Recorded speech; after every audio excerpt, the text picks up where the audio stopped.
Good morning and welcome to the Forex Daily Update, brought to you by Pepperstone on Thursday the 15th of February 2018. I'm Darren Sinden and you can follow me throughout the day on Twitter by using @ds_Pepperstone. Right, let's take a look at overnight changes and price moves to be aware of. I'm just going to flag three items here really. First of all, the significant gains we've seen in the euro and in sterling against the US dollar last night, gains of 0.93% and 0.86% respectively, but both of those have been eclipsed by the further strengthening in the yen. Total gains of 1.24% for the Japanese currency against the US dollar in the last 24 hours. The dollar itself, as measured by dollar index, has slipped back to 88.88, losing around 0.92% over the prior day. The inflation narrative and the concern about wage growth seems to have disappeared, at least as far as the foreign exchange markets are concerned. The strength of the yen, still can't be certain that is safe haven flows, but the way it's going, obviously, it feels more and more like that to me. So that's perhaps a warning sign for us of further volatility to come. Talking of things volatile, in the world of cryptocurrencies, Bitcoin, Ether and Ripple all had a good day yesterday, all posting double-digit gains. Right, what's on the calendar then? Events that may move the markets today. Well, we've already had consumer inflation expectations and employment data out of Australia this morning, and we'll talk about that in a bit more detail momentarily.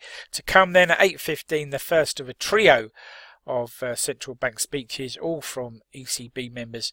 Mersch speaking at 8:15, then Prié at 10:45, and Lautenschlager taking to the stand to speak at 12 p.m. this afternoon. We switch forward, or move forward I should say, perhaps to 13:30 in the States for initial and continuing jobless claims, as it's a Thursday, and that's accompanied by the data-rich Philadelphia Fed manufacturing survey. That data is for February. We'll also have at 14:15 capacity utilization and industrial production data out of the States. Again, that data there for Jan. And all these data points combined give us a real feel for how the US economy is performing. 18:30 we'll have another central bank speech, this time from the Bank of Canada's Schembri. And to finish the central bank speeches off, we shall have the Reserve Bank of Australia Governor Philip Lowe speaking at 22:30 this evening. Right, breaking news and comment then that's caught my eye overnight. First of all, just to flag that it is the start of the Chinese New Year holiday, the long Lunar New Year holiday.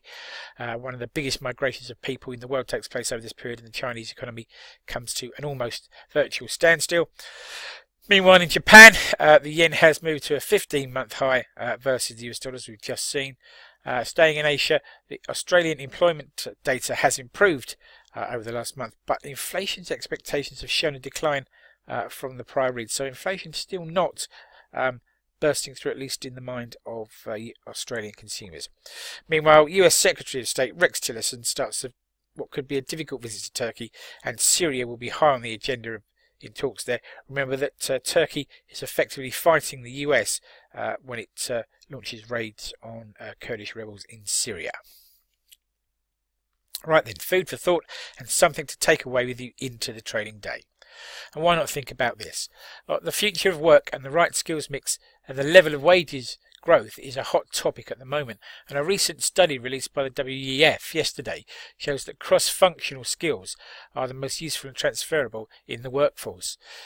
These skills include interpersonal skills such as leadership and customer service, and basic technology aptitude like knowing how to use word processing software and manipulate spreadsheets.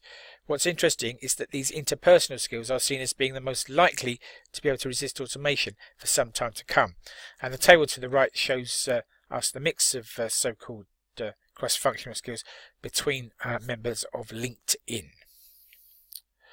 Right, time for the risk warning. Please take a moment to read this risk warning. Trading CFDs and foreign exchange on margin can be a risky business.